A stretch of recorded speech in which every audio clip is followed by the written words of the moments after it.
Hello, everyone. Welcome to the second lecture of the third chapter. In this unit, we are going to discuss what ethnographical research is. As we discussed, we're going to talk about different approaches that are used in qualitative research. What are the different designs that we use? Again, in the research design, will give you an idea of what your approach will be. How will you, how will you conduct the research? What kind of a sampling technique you would use? What kind of a data collection tool you will use.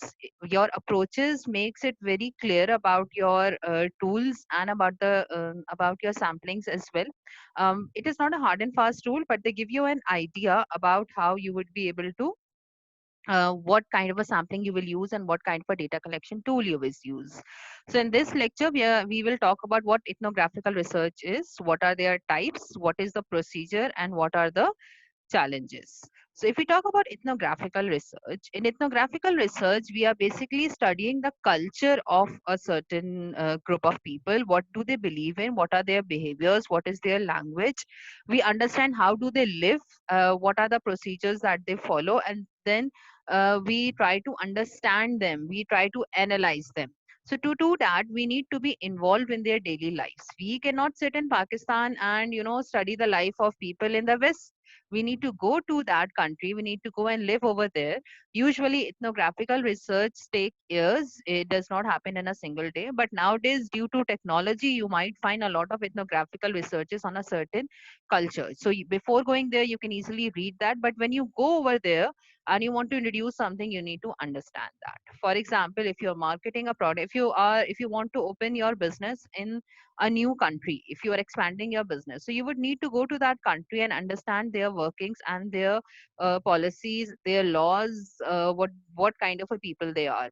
For example, if an MNC, a multinational company, opens up in Pakistan, so they would need to understand that in Pakistan the HR policies are very different. I mean, here you will have the Eid holidays, you will have many other cultural holidays or some cultural events as well. For example, in Pakistan, God forbid, if someone's relative dies and you go to your company and you say, my certain relative died and I need to go and attend their funeral.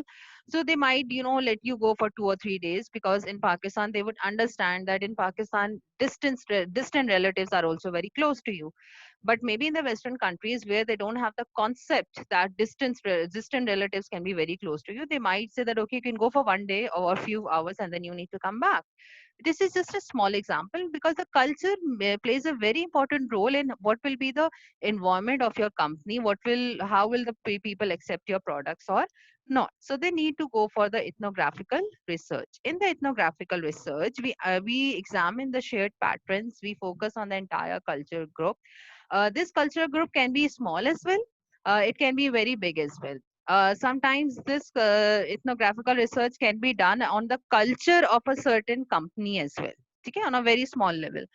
Over here, we are going to talk about whatever the final research is, what are they behaving and what they are doing.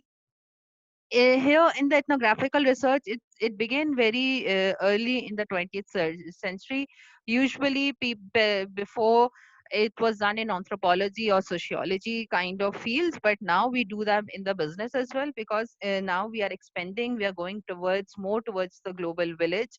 So we are more into what how where we are more into the acceptability and the flexibility, that wherever we are launching our products, wherever we are opening up a new branch, the people over there accept us. And this can be on a very, as I said, it can be on a very small level as well.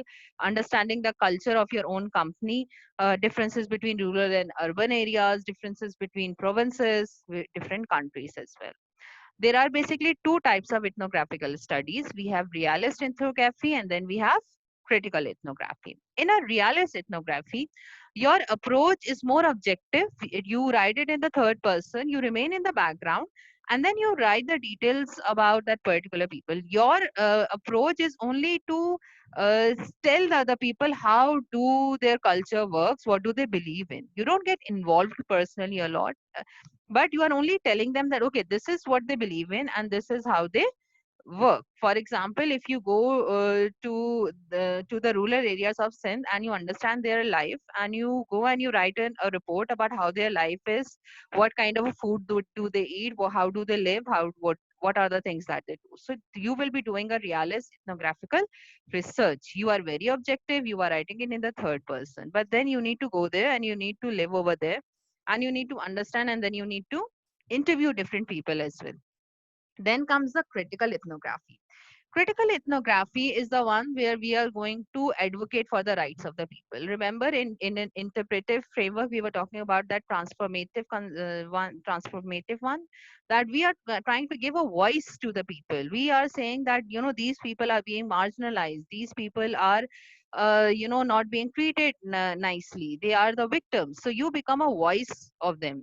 For example, the NGOs. What do the NGOs do? The NGOs go to different places. They understand their culture. They see that, okay, these certain people are being marginalized. Maybe, maybe the women are not being treated nicely. Maybe the people of a lower caste are not being treated nicely. So they do the critical ethnography.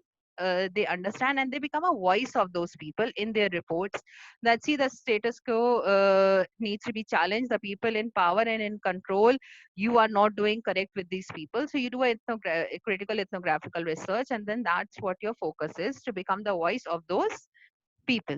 Then if we come to the procedure, the first we need to determine that, is this appropriate research design for the problem?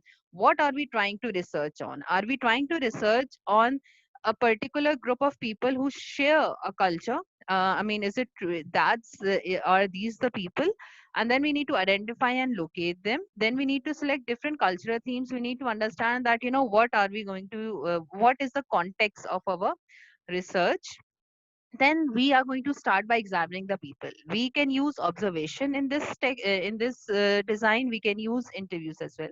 We observe them, we stay with them, we live with them, we can even participate in some of the events that there are, but we don't become too native to them. And then we can also take interviews.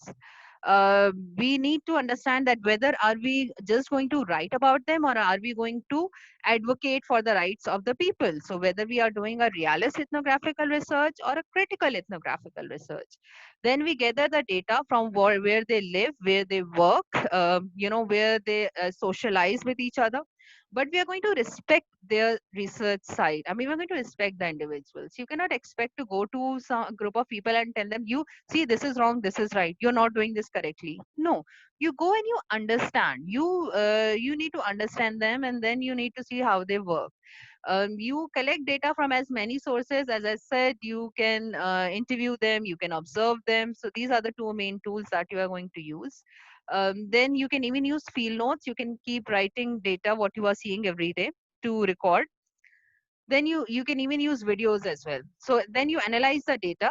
You analyze the group, you analyze different events related to your focus, and then you see as a whole that what were the views of the participants, and what were your views. Remember, axiology, that your views as well.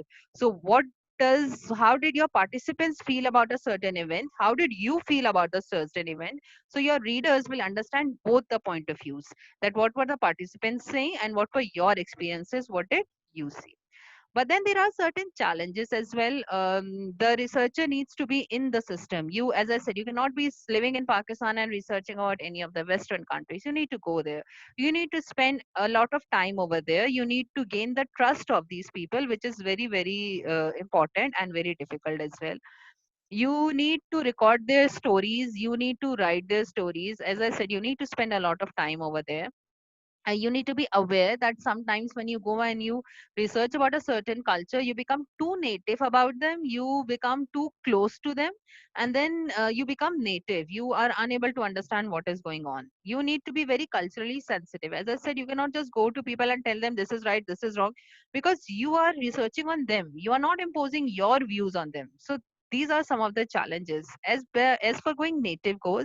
For example, if you work in a company and you are sitting with a group of people who don't like the company, slowly and gradually, their point of view will start affecting your mind and you will start hating your company. To be native, you need to stay with them for a while, and then you need to stay away from them as well, and think yourself that what they are saying is right or wrong, and what are your own experiences as well. So you need to give some time to yourself as well. If you spend too much time with them, they are going to affect how you think. So this was all about ethnographical research. Thank you.